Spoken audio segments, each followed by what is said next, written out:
Hello again, everyone. This is Bionic Slime. I am your online voice for reviews of your choice, and this is another installment of BS Reviews.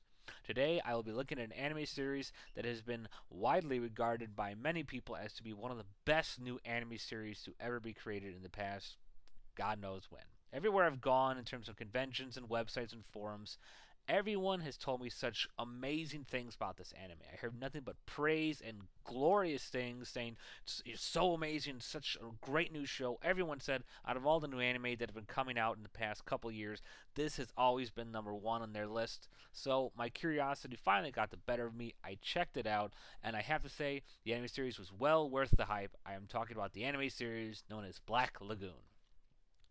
Black Lagoon is brought to you by Geneon Studios and was created originally by Ray Hiro. The series is directed by Sunano Katabuchi, who's worked on such anime as Kiki's Delivery Service, Magical Shopping Arcade Abadabashi, and Card Captor Sakura. The animation was done by Masanori Shino, who's worked on such anime as Transformers the Movie, Gungrave, and Inuyasha, starring the vocal talent of Brad Swaile as Rock, Maryke Hendrikse as Revy, Brian Drummond as Benny, Dean Redman as Dutch, and Patricia Drake as Balalaika. The plot of Black Lagoon. Black Lagoon follows the life of a typical average Japanese businessman named Okajima Rokuro, who has spent pretty much most of his life getting his ass verbally kicked by his clients and drinking socially with his clients. He gets a break though when his company hires him for a little special operation to transfer a special disc, but this disc actually catches the attention of a certain mercenary group of modern day pirates who are known as Black Lagoon, and they kidnapped Rokuro, thinking that he and the disc are worth quite a bit of money. The team consists of three members. Revy, who's a psychopathic, emotionless bitch, and a absolutely drop-dead gorgeous mercenary woman who's the deadliest woman alive with a pair of guns. Dutch, the badass African-American leader of the group, and Benny, the quiet, more passive computer expert of the group. Thinking that they're going to get rich, they soon find out that both the businessman and the disc were more trouble than they were worth as they're started hunted down by mercenaries and bounty hunters. This job of excitement and adventure actually entices Rokuro to want to be part of this life, and he thus becomes the fourth member of Black Lagoon, renamed Rock. And the show continues following the adventures of Team Black Lagoon as they battle off mafia members, hitmen, assassins, and other crazy ass shit hit the fan situations in a town known as Johannesburg. Review the plot. If you like Grand Theft Auto, playing it, or just in general, then this is definitely the anime for you because this anime series really does play out like a real live 3D interactive version of Grand Theft Auto. The city, the crime, the missions, the gangsters, the assassins you run into. It's just like someone took Grand Theft Auto and put it in an anime format.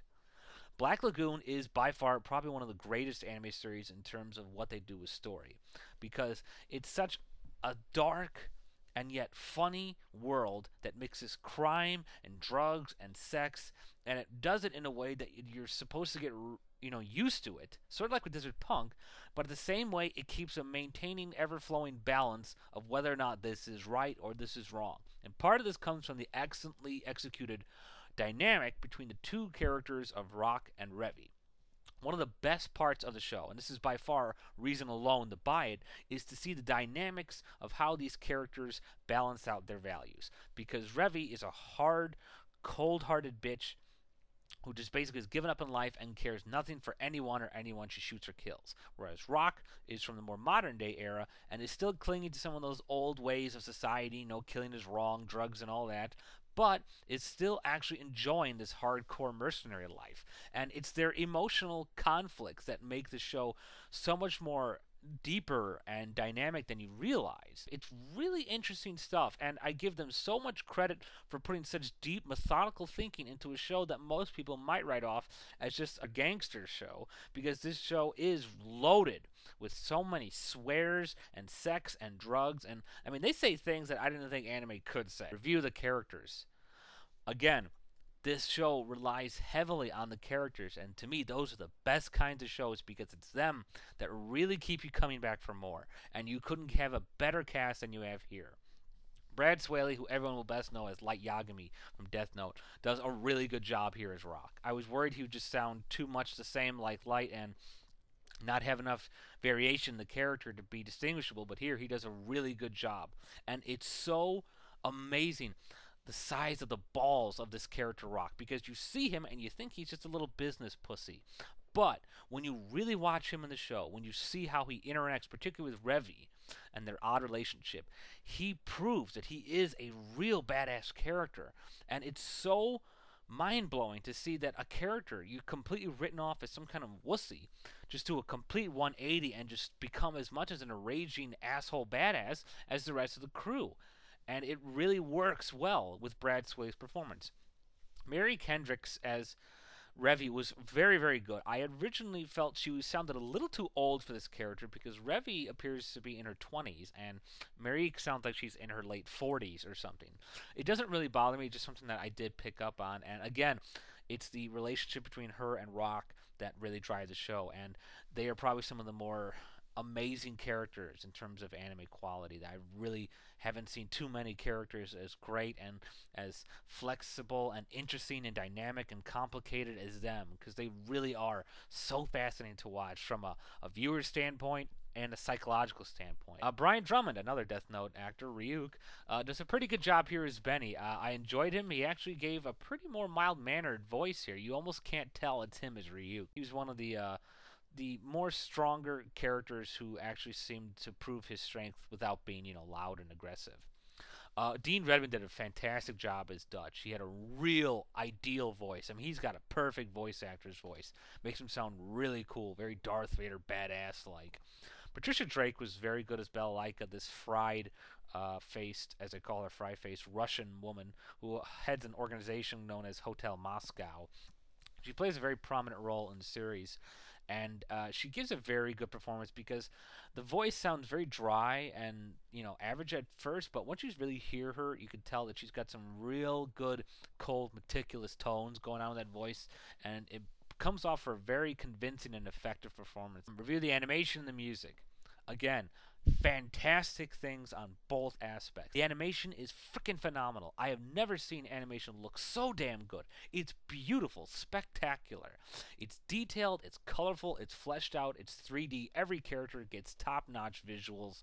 You get to see some of the greatest explosions and bloody fights in perfect 3D color value. They just look so real. They look so lifelike, and they give their characters such a great style animation that it makes them look real. Guns and the weapons are designed with an absolute style of perfection.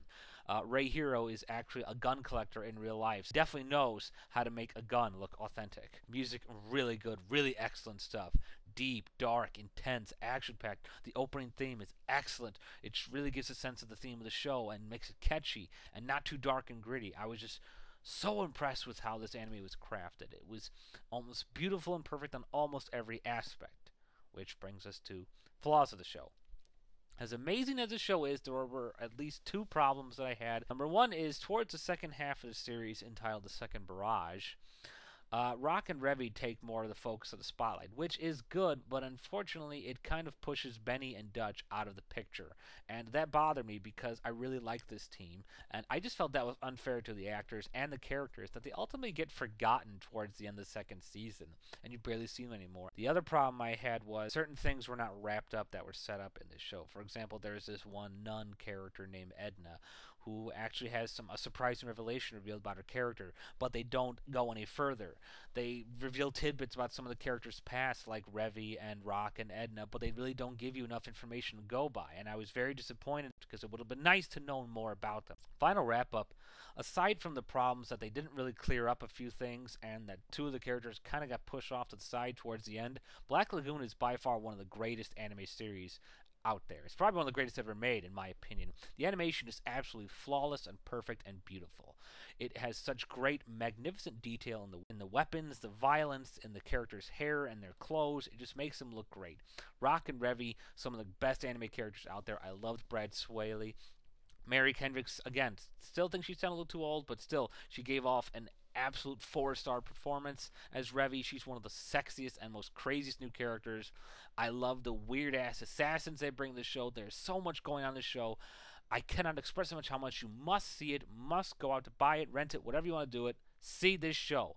Final wrap up, I give Black Lagoon 5 stars out of 5 stars. Well, that's all for now. This has been Bionic Slime for BS Reviews. Thank you all for listening, and goodbye for now.